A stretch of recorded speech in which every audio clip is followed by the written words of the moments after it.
นะครับคงจะไม่มีปัญหานะครับหลังจากไฟของทีมงานรุ่น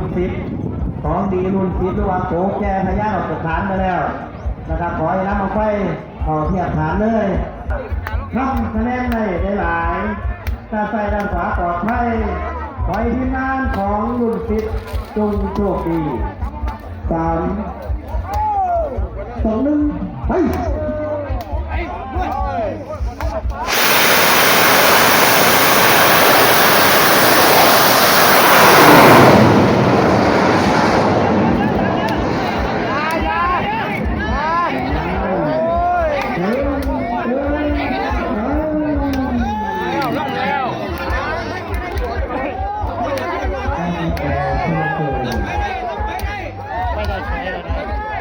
โอ้ยดูเสียงดูทางกระเซ็นไม่รอดเขารับฟังอีก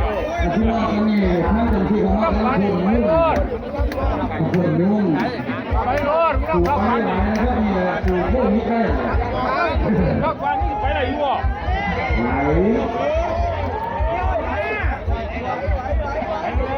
ไอ้มันนั่งอยู่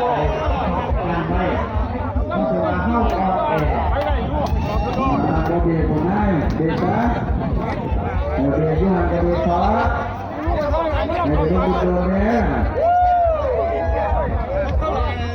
โอ้ย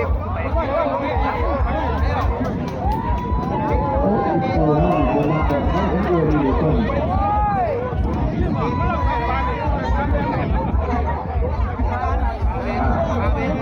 กำลังใจให้มันเข้าไปให้น้ำนองแท้ใจ